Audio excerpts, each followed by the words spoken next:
Hoy Alejandro Martínez Méndez nos va a hablar sobre variedadzotas y cómo jugar con ellos, y exponiendo algunos de los temas que presentó en la tesis. Bueno, gracias. Antes que nada, gracias Gibran y felicidades, hoy es su cumpleaños.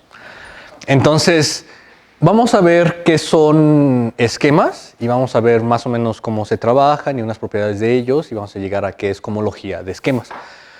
Y se llama variedadzotas esta plática porque de cierta manera un esquema es muchas variedades pegadas y entonces se puede ver como la generalización de una variedad algebraica. Entonces, cuando estamos hablando de estas cosas, a ver, vamos a ir a la siguiente diapositiva. Lo primero que tenemos que hablar es de gavillas, porque lo que queremos es un espacio topológico, algo algebraico, vamos a llamar este T de topología, algo de álgebra y algo que los une. Esta cosa que los va a unir precisamente van a ser las gavillas. Entonces, primero vamos a ver, ¿qué es una gavilla? Bueno, primero, la primera convención que vamos a tener es que todo anillo, desde el principio, va a ser conmutativo con 1. Eso siempre, ¿ok? Entonces, ¿qué es una pregavilla? Primero, antes de definir una gavilla, definimos qué es una pregavilla. Es un funtor contravariante de un espacio topológico a una categoría abeliana. O sea, es una flecha, tenemos un espacio topológico, tenemos sus abiertos, aquí tenemos las inclusiones normales, a cada abierto le asignamos un anillo, acá, y esta inclusión nos genera una flecha, pero al revés, acá, en los anillos. O sea, nos genera morfismos de anillos. Y por ejemplo, la pregavilla constante, vamos a llamarla así, A, sobre un grupo, se define estableciendo para todo abierto esta cosa. Y los morfismos de identidad. A ver aquí. Entonces, ¿qué es una gavilla? Ya que tenemos una gavilla es algo que además cumple estas condiciones. O sea, estas condiciones básicamente lo que dicen es que localmente se porta bonito. O sea, aquí es que si tenemos algo, o sea, que funciona bien en los abiertos chiquitos, entonces nos va a dar lo que está en el grande y viceversa. Si tenemos algo grande y lo restringimos, entonces nos va a dar lo que está en los abiertos chiquitos. Y vamos a llamar el funtor que manda, o sea, esta es la categoría de gavillas sobre grupos abelianos, que manda de a grupos abelianos, o sea, lo que va a mandar la gavilla a este grupo, al grupo asignado al espacio topológico grandote. Ese lo vas a llamar el funtor de secciones globales. Entonces, aquí tenemos un ejemplo. No toda pregavilla es una gavilla. Por ejemplo, podemos considerar esa pregavilla F sobre un espacio topológico X, y X va a consistir de dos puntos. O sea, tenemos esta, Q y X, que es igual a P y Q, ¿no? Y aquí van a ser las flechitas así, ¿no? O sea, las contenciones. Perdón, este es el vacío. Entonces lo que vamos a hacer es, para todos estos, vamos a definir que el anillo que se le asigna es Z y el anillo que se le asigna a este es el anillo 0. Estos van a ser la identidad. Ah, no, perdón. Las flechas van hacia acá porque se voltean las flechitas. Aquí está el 0. Y entonces no va a ser gavilla. ¿Por qué? Porque si agarramos a alguien en el Z asignado al P y el Z asignado al Q, agarramos diferentes, entonces van a dar el mismo, o sea, en las flechitas de arriba van a dar el 0, y si fuera gavilla, entonces la información local nos da la información global. Pero eso no pasa, porque, o sea, debería de dar esto, y nos da que estos elementos en realidad eran el mismo, pero dijimos que eran diferentes. Entonces, bueno, dar una pregavilla, o sea, si tenemos una pregavilla, le vamos a poder asignar siempre una gavilla, que es como una pregavilla única. Entonces vamos a poder gavillizar a esa pregavilla. Entonces, por ejemplo, la gavillización de esta simplemente es agarras suma y ya funciona bien. Entonces, si tenemos S y tenemos S' aquí, que se nos mandan al 0, entonces estos van a venir del elemento S, S'. Y pum, ya, tenemos una gavilla de verdad. Ahora, vamos a ver unas cuantas propiedades de ellas. Si agarramos una gavilla sobre X, un espacio topológico, entonces vamos a poder decir, para todo X, un punto se define el tallo como límite directo de estos. O sea, ¿qué es el tallo? O sea, estamos definiendo la gavilla sobre abiertos. Entonces, si tomamos un punto, esta va a estar contenido en varios abiertos y vamos a poder hacer una cosa que se llama límite directo, que es una relación de equivalencia que dice que dos elementos acá y acá son iguales si hay un abiertito acá que contiene el punto, tal es que la restricción de este y este nos dan al mismo. O sea, como que es lo más natural que se hace. Un morfismo de gavillas es el morfismo natural generado. O sea, si tenemos una gavilla a una B, entonces a cada esto lo vamos a poder asignar un abierto y estos van a conmutar con los morfismos normales, así que se nos dan si tenemos las inclusiones, las restricciones, perdón. O sea, va a ser que los cuadraditos generados conmuten. Y vamos a definir este morfismo. O sea, se define la gavilla de imagen directa sobre Y, o sea, si ya tenemos a X con una gavilla y tenemos a Y y le queremos asignar una gavilla que esté asociada con X, la asignamos a esta, que es como una manera muy natural de definir una gavilla sobre Y. Vamos a definir la restricción de una gavilla a un abierto simplemente así. Vamos a definirlo. Si es un abierto en el chiquito, se le va a asignar el anillo que se le asigna el grande. Y una gavilla va a ser su gavilla de otra si el grupo este va a ser su grupo de este para todo abierto. ¿Ok? Ahora, ya que tenemos gavillas, vamos a poder llegar a qué son esquemas. O sea, un esquema, o sea, tenemos un espacio topológico, un espacio algebraico, digamos, y la gavilla es precisamente lo que los une. Pero tiene que tener ciertas propiedades porque queremos que se pueda trabajar. Entonces, para eso vamos a definir qué es el espectro de un anillo. Entonces, vamos a definir el espectro como espacio topológico, como esto. O sea, todos los puntos de ese espacio, o sea, dado un anillo, van a ser los primos. Para todo conjunto vamos a definir estos conjuntos que van a ser cerrados y entonces esta topología la vamos a llamar la topología de Zariski. O sea, simplemente lo que estamos haciendo es darle una topología a un anillo para que precisamente los podamos trabajar bien. Y vamos a definir la gavilla de anillos o así. O sea, para todo P agarramos la localización de A en P, o sea, las fracciones que son de la forma A y abajo va a ser el complemento de P. O sea, A entre S, donde, o sea, aquí vamos a tener todos los elementos de A y los elementos que van acá abajo van a ser los que están en el complemento de P. ¿Ok? Entonces agarramos las fracciones y agarramos las funciones que van desde el abierto hasta la suma directa de estos, perdón, no apareció la suma directa, tal es que localmente es un cociente de elementos. O sea que en los abiertitos se pueden ver como fracciones. Y entonces vamos a llamar, o sea, ya el espacio topológico junto con la gavilla, vamos a poder agarrar una pareja. Y esta pareja la vamos a poder llamar el espectro de un anillo. Otra vez, no confundir con el espacio topológico, porque eso ya lo dijimos.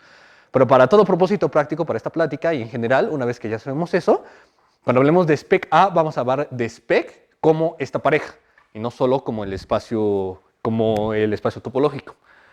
Ahora, estos van a ser unas propiedades del espectro. Si tenemos un punto A, entonces el tallo en ese punto va a ser igual al anillo localizado en ese punto. Para todo elemento de A, los abiertos van a ser el anillo localizado en este elemento. Y estos nos van a formar una base del espacio topológico. Y el anillo asociado al espacio grande, al espectro grandote, va a ser A. Entonces, un ejemplo muy simple. Si tenemos un campo, el espectro de ese campo va a ser un espacio con un solo punto. Ese punto va a ser el ideal 0. O sea, el único primo en un campo es el 0 y el que se le va a asignar va a ser K. ¿Ok? Entonces, un espacio anillado es precisamente esto. O sea, agarramos una pareja, X, una gavilla de anillos y ya. Ese es un espacio anillado. Un morfismo de espacios anillados es precisamente lo que suena que es. O sea, tenemos un morfismo de espacios topológicos y además este morfismo en el que mandamos a Y a la imagen directa de X. ¿Ok? Y un espacio localmente anillado es un espacio que además en los tallos, o sea, los anillos, o sea, acuérdense que los tallos es el límite directo de los abiertos que contienen un punto. Entonces, esto nos va a dar un anillo. O sea, este punto se nos va a asignar un anillo. Entonces, lo que queremos es que este anillo sea local, es decir, solo tiene un ideal maximal. Si para todos los puntos de nuestro espacio anillado se cumple que el anillo en los tallos es local, entonces vamos a decir que es un espacio localmente anillado. Y un morfismo de espacios localmente anillados, además, nos manda anillos locales a anillos locales. ¿Ok? Entonces, por ejemplo, este espectro para todos va a ser un espacio localmente anillado. ¿Ok? Precisamente por cómo lo definimos. Y aquí está, así nada más rapidísimo, de cómo es un morfismo de anillos de espectro a espectro. Porque ese va a ser un morfismo de espacios localmente anillados. Ahora, ya que tenemos eso, ya vamos a poder hablar de verdad de esquemas. Entonces, un esquema afín es un espacio localmente anillado isomorfo al espectro de un anillo. ¿Ok? Y entonces, por eso es que hablo de variedad sotas, porque normalmente cuando hablamos del espectro de un anillo, cuando hablamos de variedades algebraicas normales, tomamos los anillos, por ejemplo, entre algún polinomio, y el anillo de coordenadas, y ya aquí podemos asignarle la estructura de espectro, y ya tenemos como la estructura de variedad algebraica clásica. Entonces, agarramos uno de estos, y este va a ser un esquema afín. Ahora, un esquema ya grandote es un espacio localmente anillado, tal que existe una cubierta afín, vas a llamarla. O sea, una cubierta de un espacio topológico, o sea, este va a ser un esquema si existe una cubierta tal que todos estos abiertitos van a ser isomorfos al espectro de algún anillo. ¿Ok? Y entonces nada más decimos que X, el espacio topológico, es el espacio subyacente y la gavilla asociada es la gavilla estructural. ¿Ok? Entonces, por ejemplo, no todos los esquemas son esquemas afines. Aquí un resumencito de lo que dice ahí. Podemos agarrar un espacio X con solo dos puntos y vamos a llamarlos abiertos. O sea, los abiertos de este van a ser P, Q1, van a ser P y Q2. O sea, X igual a P, Q1 y Q2. ¿Ok? Y por supuesto que vamos a tener que además los otros abiertos van a ser el vacío y P, ¿no? Tenemos P y el vacío, ¿no? Y todos se van al vacío. Y entonces vamos a definir, o sea, a este le vamos a dar un anillo local. No vamos a llamarlo A. Este le vamos a asignar el mismo anillo, este vamos a asignarle el mismo anillo. Y entonces lo que vamos a hacer es, estos forman una cubierta del espacio grande. O sea, ahí están todos los demás morfismos, ¿ok? Entonces, estos forman una cubierta del espacio grande y además son locales. Pero, fíjese, estos, o sea, estoy diciendo que tienen 2 puntos y este tiene 3 puntos. Entonces, si este fuera afín, o sea, como los anillos asociados acá, a ver, está aquí. O sea, este espacio grandote debería de tener exactamente la misma cantidad de puntos que estos chiquitos. Pero eso no es cierto, porque este tiene uno más. ¿Ok? Ahora, un esquema es localmente neteriano. Es que ese también lo vamos a necesitar. O sea, vamos a ver qué es la cohomología para espacios neterianos. Decimos que es localmente neteriano si existe una cubierta abierta, afín, así como lo que hicimos, tal que todo este anillo es neteriano o sea, todo anillo es neteriano. Y aparte es neteriano, sin localmente, si además es cuasi compacto, o sea que tiene una cubierta finita. Y entonces, por ejemplo, el espectro de un campo va a ser un esquema neteriano. Y ya, entonces unas propiedades de esquemas, vamos a poder agarrar subesquemas abiertos y cerrados.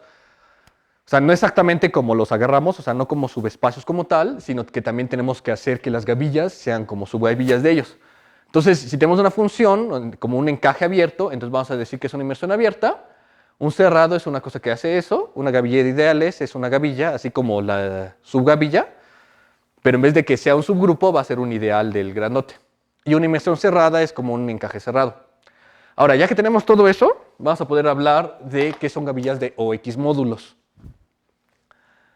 Entonces, si tenemos un espacio anillado, vamos a decir que una gavilla de OX módulos es una gavilla tal que, o sea, tenemos un abierto, U, y a este le vamos a asignar un anillo F de U. O sea, este le vamos a asignar a este.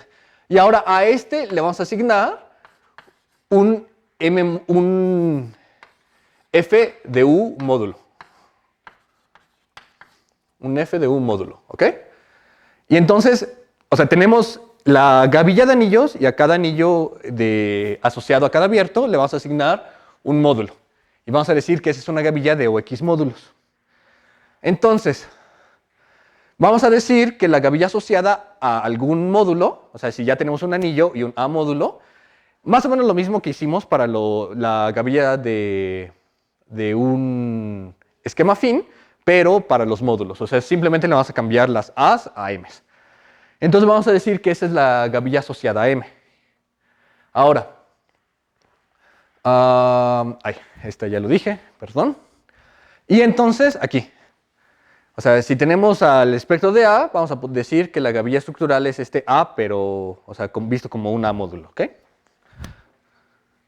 Ahora, decimos que una gavilla de OX módulos es cuasi coherente si tiene una cubierta afín, o sea, ya tenemos los OX módulos, si tiene una cubierta afín tal que para todo I existe un AI módulo, tal que esto pasa, o sea, que funciona bonito. Y además es coherente si además todo AI módulo es finitamente generado. Ok, bueno, ya es todo lo referente a lo de esquemas, así rápido. Entonces, ahora, la cohomología es más o menos una manera para ver cómo funcionan. Así, si das una cadenita de esquemas, las flechitas, podemos agarrar cocientes de esas flechitas. Y luego las pasamos a otra categoría y entonces van a cambiar. O sea, por ejemplo, sucesiones exactas en la categoría inicial normalmente no son sucesiones exactas en la siguiente categoría. Entonces, o sea, y lo que nos dice más o menos cuánto cambia eso van a ser los funtores de cohomología. Y los grupos de cohomología nos van a decir, para una gavilla en particular, nos van a decir cómo cambia eso. Entonces, lo primero que tenemos que definir son complejos. O sea, primero definimos qué es una categoría abeliana. O sea, es una categoría abeliana que básicamente lo importante es que esto pasa. O sea, que los ohms de un elemento a otro nos van a generar un grupo abeliano. Y, por ejemplo, todas las categorías con las que, bueno, casi todas las categorías con las que estamos trabajando son abelianas. La de grupos abelianos, la de módulos sobre un anillo, la de gavillas de grupos abelianos sobre un espacio topológico, la de gavillas de OX módulos y la de gavillas cuasi coherentes de OX módulos. Todas esas van a ser categorías abelianas. Entonces, un complejo simplemente va a ser una cadenita de esta manera. De I a I más 1, así hasta el infinito, ¿no? O sea, y ya, si no está definido, o sea, si este anillo para algún K no está definido, entonces decimos que es 0, en adelante es 0. ¿Y qué es lo que tiene que cumplir? Que la composición de este con este nos va a dar 0. Entonces, si agarramos un elemento acá, o sea, vamos a decir K, este cuando llega hasta acá, entonces este se nos va a mandar a 0. ¿Ok? Es decir, que la imagen del DI va a estar contenido en el kernel del DI más 1. Y los morfismos se llaman morfismos con frontera. Entonces decimos que es una sucesión exacta si esto pasa. O sea, si es exactamente igual. Aquí para un complejo solo nos pide que estén contenidos. Aquí nos pide que sean iguales. Y un morfismo de complejos es, tienes este, o sea, tienes un morfismo arriba, bueno, tienes una sucesión aquí, tienes otra sucesión con sus respectivas flechitas y simplemente es un morfismo tales que todos los cuadraditos conmuten. ¿Ok? Y bueno, ya que tenemos esas cosas, vamos a poder hablar de objetos de cohomología. Ya nos estamos acercando un poco más a lo que queremos. El iésimo objeto de cohomología de un complejo se define como el kernel entre la imagen. O sea, el kernel de este entre la imagen de esto. Entonces, si pueden ver, aquí nos va a dar que todos los objetos de cohomología son 0 y aquí quizás nos sobran objetos en la imagen. Entonces, perdón, en el kernel. Entonces ahí no van a ser 0. Y un morfismo de complejos, así como el que definí, nos van a generar morfismos naturales de objetos de cohomología. O sea, el iésimo objeto de cohomología de acá, o sea, más bien, el iésimo objeto de cohomología de acá nos va a dar un morfismo al objeto de cohomología de acá abajo. Ahora, decimos que son homótopos, dos morfismos de complejos, si existe una colección de morfismos, KI, tal que esto pasa. Es decir, si nos vamos de acá para acá, o sea, de acá para acá, es lo mismo que este de acá para acá. Bueno, o sea, la resta de estos, o sea, es casi lo mismo. ¿Y qué es lo que nos importa de eso? Esto, decimos que son homotópicamente equivalentes, dos complejos, si esto pasa. Si existe un morfismo de acá para abajo y de abajo para arriba, tal es que la composición es homótopa a la identidad de ambos lados, o sea, de arriba para abajo y de abajo para arriba, o sea, que son homótopos a la identidad. Y entonces, por ejemplo, esto lo que dice es que la identidad, o sea, el morfismo de identidad en esta sucesión es equivalente, es homótopa, digo, al morfismo 0. Entonces ahí está un ejemplo rapidito. ¿Y para qué nos sirve eso? O sea, ya que tenemos esos, o sea, para los objetos de cohomología nos dice que si tenemos dos morfismos homótopos, entonces nos va a generar los mismos objetos de cohomología. Entonces, ¿esto qué nos dice? O sea, lo que queremos hacer para poder decir de los grupos de cohomología, lo que vamos a querer hacer es, damos un elemento A, vamos a dar una sucesión, ahorita vemos de qué manera, y vamos a decir que los grupos de cohomología son los objetos de cohomología de esta sucesión. Pero, o sea, queremos garantizar que no agarremos dos diferentes y que nos escupan cosas diferentes. Entonces, con esto vamos a poder crear clases de equivalencia y vamos a poder decir que son únicos. Ahora, esta es otra propiedad importante. Si tenemos una sucesión exacta corta de complejos, entonces existen morfismos naturales desde el iésimo hasta el I+1º objeto de cohomología, tales que esto pasa. O sea, ya tenemos los morfismos naturales de estos, o sea, de I a I. Entonces, si le añadimos un C, también tenemos un morfismo natural. Entonces, con este teorema vamos a poder crear sucesiones largas, porque tenemos aquí el I de B, el I de C, y con este delta vamos a poder brincarnos al I+1 y seguirnos hasta donde queramos, ¿no? Es una cosa importante. Entonces, para lo que les dije que vamos a querer hacer estas sucesiones, que todavía no sabemos cuáles son, para que funcionen bien, vamos a definir unos funtores. Estos funtores aditivos, o sea, son unos funtores covariantes tales que, si tenemos estos, o sea, A y A, entonces va a ver esta flechita va a ser un morfismo de grupos, ¿ok? Y entonces también vamos a definir estos funtores. El OM de A puntito va a ser el que mande a B hasta OM de A con B y viceversa. Si es OM de puntito con A, entonces nos va a mandar de B al OM de B con A, ¿ok? Ahora, vamos a decir que un funtor aditivo es exacto por la izquierda o por la derecha si tenemos una sucesión corta, esta sucesión cortita, y entonces, una vez que lo mandamos con el funtor hacia abajo, este va a ser exacto. Ojo, esta flechita con el 0 no está, o sea, no es una condición para que sea exacto por la izquierda. Y también para la derecha, lo mismo. Esta flechita no va a tener que estar acá. Si es exacto por ambos lados, entonces se dice que el funtor es exacto, sin decir izquierda ni derecha. Entonces, por ejemplo, el funtor de secciones globales que habíamos visto es exacto izquierdo y también el funtor OM de A puntito. Ese también va a ser exacto izquierdo. Ahora, ya vamos a poder generar las sucesiones que había dicho que son, que queremos para calcular la cohomología. Entonces, estas las vamos a llamar resoluciones inyectivas. ¿Y qué son? Para empezar, necesitamos saber qué es un objeto inyectivo. Un objeto es inyectivo si este funtor es exacto, ¿ok? Es decir, o sea, es exacto por la izquierda o por la derecha.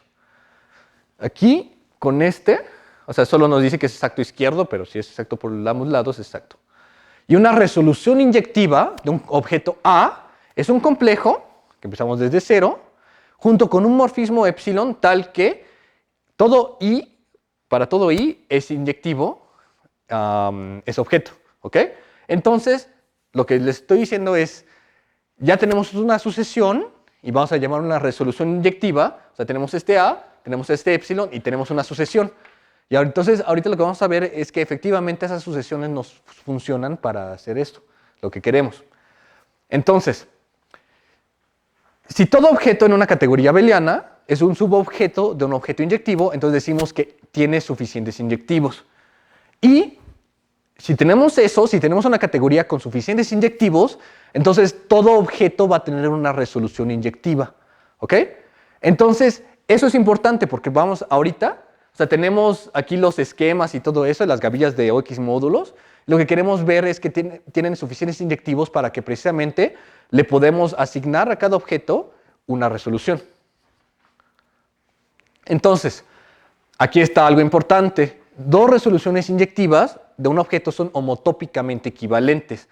Es decir, los objetos de cohomología de dos resoluciones inyectivas son independientes a la... Más bien, los objetos de cohomología de una resolución inyectiva de A son independientes a la resolución inyectiva que se eligió.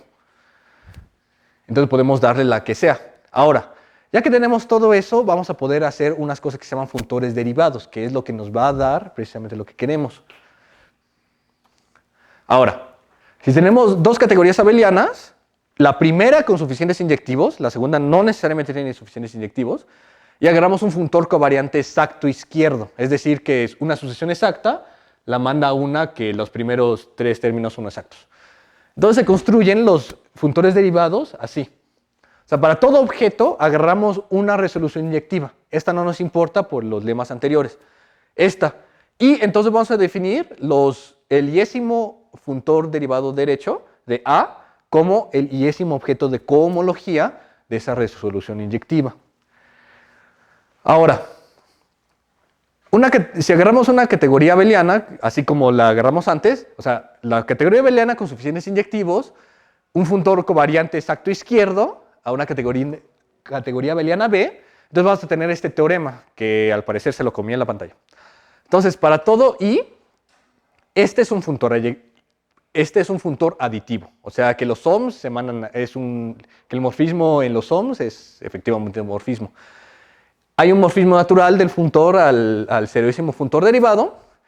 Para toda sucesión exacta, o sea, tenemos un morfismo natural tal que efectivamente se puede hacer larga la sucesión, que eso es obviamente porque estamos agarrando los objetos inyectivos. Los diagramas, aquí se lo comió, así los diagramas, los cuadraditos generados, ahí conmutan. Y lo último es que el iésimo, arriba de 0, el iésimo funtor derivado va a ser 0. Ahora, agarramos un funtor como en el teorema anterior. Vamos a decir que un objeto es acíclico si esto pasa.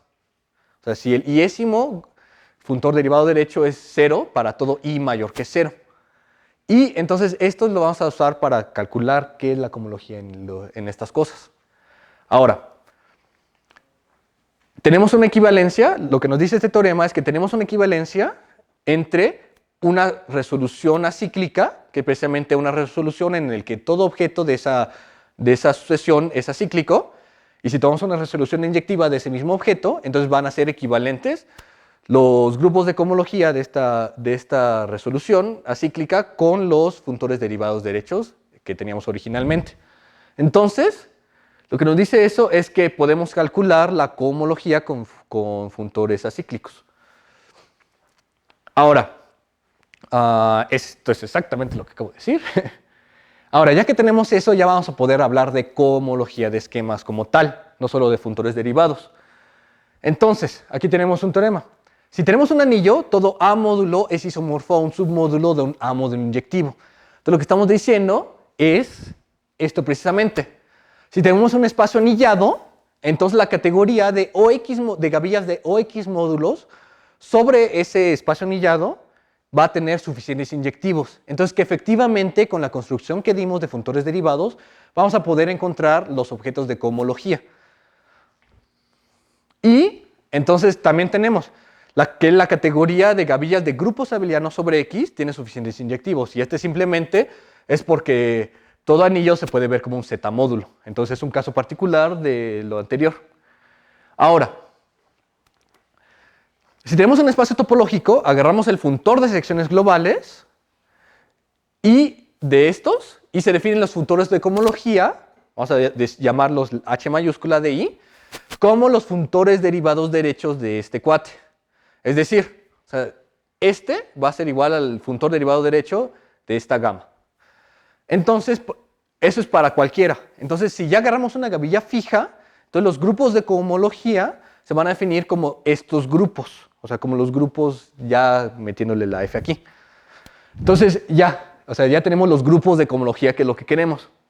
Y la cohomología se toma considerando a F como una gavilla de grupos abelianos. O sea, podemos hablar de anillos o lo que sea, pero en particular un anillo conmutativo con 1 es un grupo abeliano. Pero lo consideramos como un grupo abeliano. ¿Okay?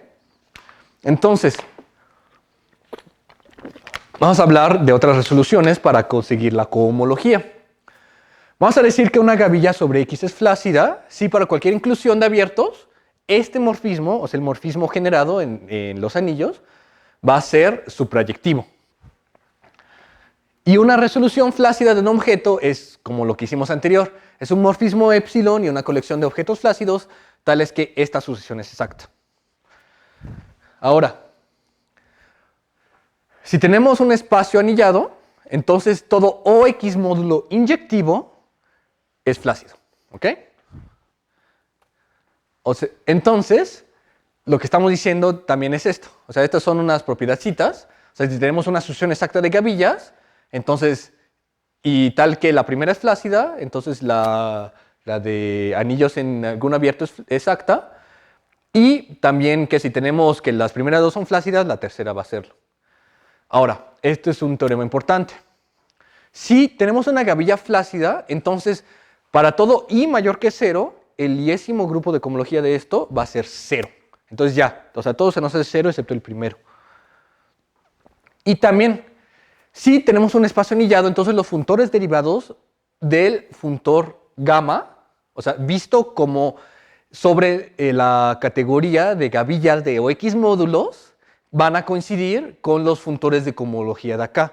O sea, lo que estoy diciendo es, antes lo que estábamos viendo es que los funtores de cohomología están definidos sobre la categoría de gavillas de grupos abelianos, perdón. Y entonces lo que dice es que lo podemos como ver, o sea, no sobre grupos abelianos, o sea, como el caso particular de módulos, sino lo vamos a poder ver como los funtores derivados sobre esta categoría.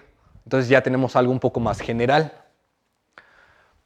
Entonces, aquí, perdón.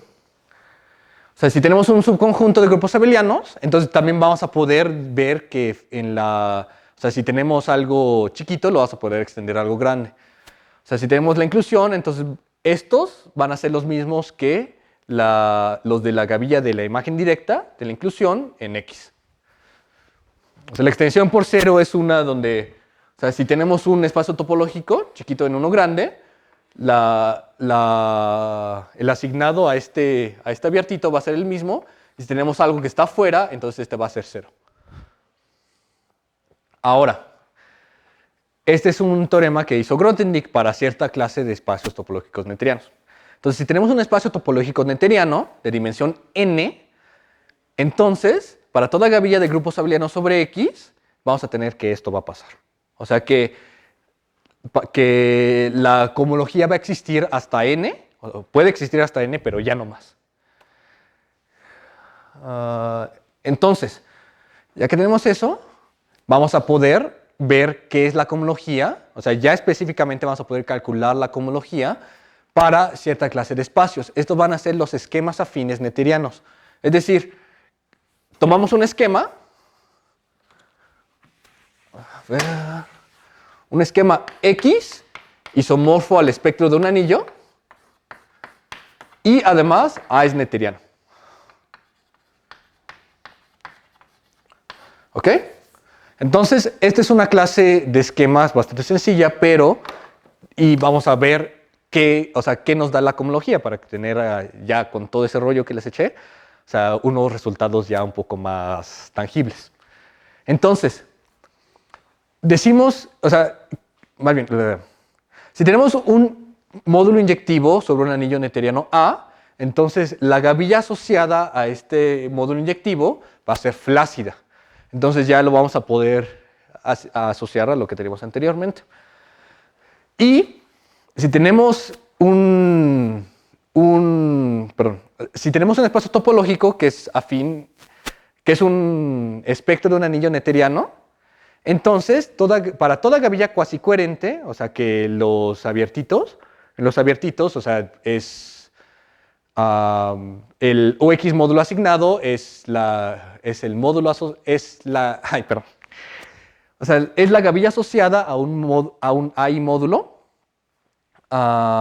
Entonces se va a tener que los grupos de cohomología van a ser 0 para todo I mayor que 0. Entonces, vamos a tener que esto va a pasar.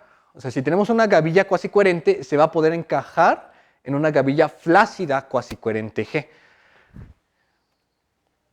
Y bueno, ya casi por último, este es un criterio para afinidad de esquemas neuterianos. O sea, si tenemos un esquema neuteriano, para poder aplicarle todo esto, queremos ver que efectivamente sea afín. Entonces, este es como una caracterización de eso. O sea, X es afín si solo si existe una colección finita en este anillo, en el anillo grandote asociado a X, tal que este abiertito es afín para todo I y además que el 1 esté generado en esa colección finita que dimos. Y por último, o sea, ya juntando todos esos resultados, vamos a poder ver una caracterización de la cohomología para esquemas afines neuterianos. Entonces, si tenemos un esquema neuteriano, entonces las siguientes condiciones van a ser equivalentes. La primera es que X sea afín. ¿Ok? Si tenemos un esquema neuteriano afín, entonces la cohomología de este va a ser caracterizado por estas cosas. El iésimo grupo de cohomología para una gavilla cuasi coherente va a ser 0. Y también eso va a ser equivalente al que el primer grupo de cohomología para toda gavilla de ideales coherente sea 0. Y creo que ya es todo. Sí. Sí, ya es todo. Y bueno, o sea, eso es nada más, o sea, ver qué es un esquema y ver estas propiedades de cohomología, que es precisamente ver, o sea, cómo funcionan entre sí, cómo funcionan entre sí las gavillas de OX módulos y cómo juegan entre sí. Entonces, pues creo que ya, Gibran. ¡Gibran!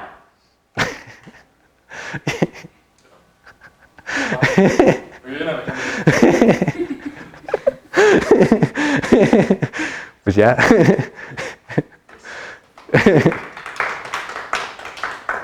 ¿Ya alguna pregunta? ¿Duda? ¿Tiene alguna pregunta, Alejandro? Dijiste que esto tiene que ver con variedades. Sí. Una variedad clásica, algebraica, es... O sea, tomas un polinomio, ¿no? O sea, un polinomio en alguna cosa, o sea, en algún anillo, y entonces, por ejemplo, no sé, y igual a x cuadrada, o sea, este lo podemos ver como el polinomio este, y agarramos los ceros, ¿no? Y entonces vamos a poder agarrar el cociente, o sea, de los ceros de esa cosa. Entonces, este va a ser un anillo. O sea, este se llama el anillo de coordenadas. Ahora, este anillo, o sea, es una estructura completamente algebraica, ¿no? O sea, ¿cómo lo vemos geométricamente? O sea, otra vez en el caso de la parábola tenemos esta, ¿no? Entonces, esta está asociada a esta, pero todavía queremos ver, o sea, ok, ¿cómo lo podemos pegar más? O sea, ¿cómo la topología de esta cosa se puede asociar a la topología de esta otra cosa? Entonces, ¿qué es algo muy natural para los anillos? Los primos, ¿no? Entonces tenemos primos y entonces ya que tenemos los primos, que es algo que podemos asociarle, ok, decimos, ok, ahora los primos, ¿cómo los podemos convertir en un espacio topológico? Y para eso sirve el espectro, precisamente, que el espectro es, a ver, aquí lo tenía, a ver, no es acá.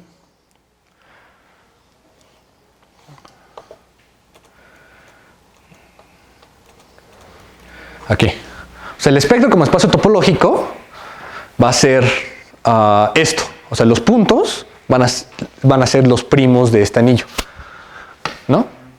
Entonces, los abiertos van a ser, o sea, vamos a definir los cerrados, que van a ser estos. O sea, agarramos un conjunto de elementos de este anillo y vamos a agarrar todos los primos que los contienen y entonces ese vamos a decir que es un cerrado, los abiertos son los complementos y entonces ya tenemos esta estructura.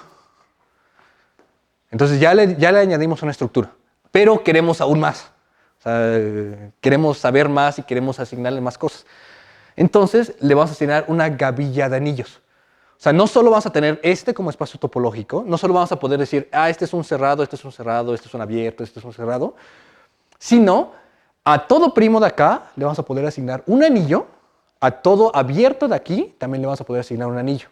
Entonces le estamos añadiendo más estructura, más estructura. Y entonces agarramos el espectro, pero como espacio anillado. O sea, tenemos ya el espectro como esto, como todas las flechitas ahí, como un montón de cositas más. Y precisamente, o sea, eso es lo que llamamos un esquema afín. A ver, ¿dónde está? Un esquema afín. Y un esquema es muchos de esos pegados. O sea, tenemos un espacio topológico y tenemos una cubierta de esos esquemas afines. O sea, como en el ejemplo que di. O sea, si tomamos un espacio X, o sea, no tienen que ser grandotes como tal, pero sí se pueden hacer muy grandes. Si tenemos un espacio con dos puntos y tomamos anillos locales, o sea, este va a ser el espectro de un campo, ¿no? Este también. Y si decimos, ok, o sea, vamos a agarrar el mismo para este, o sea, vamos a asignar el mismo o sea, vamos a decir, este es un campo K, este se le va a asignar un campo K y este es el mismo campo K, con los morfismos de identidad. Entonces, pues ya decimos, bueno, es un esquema y todo eso, pero, o sea, no va a ser afín. Estos chiquitos sí van a ser afín, pero este no es ¿cómo se llama? Isomorfo a un esquema afín porque tiene dos puntos y queremos que solo tenga uno. Entonces, por eso son como variedades grandotas. O sea, empezando de esto, ya le asignamos el dibujito, le asignamos flecha, un montón de flechas más, y pegamos un montón y ya tenemos un esquema. Y ya, o sea, ya después podemos sacar un montón de propiedades e irle pegando cosas y todo eso. O sea, culpa a Grothendieck por estas cosas. Ahí se le ocurrieron.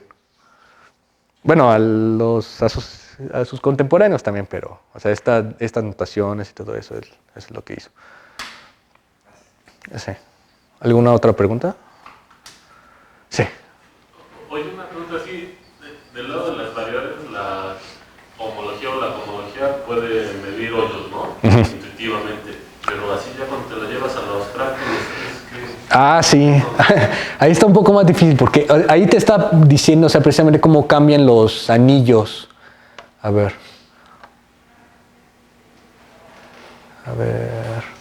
Sí, porque es el dual. O sea, la categoría de esquemas es dual a la categoría de anillos conmutativos con uno. O sea, exactamente lo mismo. O sea, las flechitas de anillos se voltean. O sea, es dual el objeto final. O sea, todas esas cosas categóricas, ¿no? Y, a ver, espérame tantito. Es que por aquí está. Y bueno, no, es que este es más ilustrativo. A ver, ¿dónde está? A ver, espérame.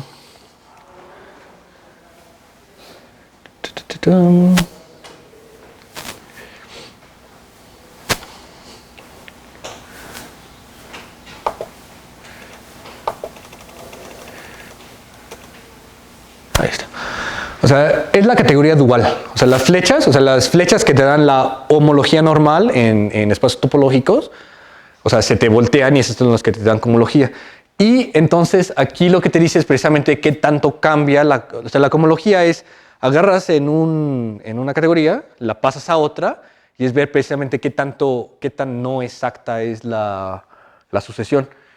Y entonces en o sea, es algo más ilustrativo. O sea, si tenemos un espacio netteriano de dimensión n, o sea, también así como o sea, lo que nos dice es que eventualmente se va a hacer cero, o sea, que la cohomología es interesante solo hasta esa dimensión n.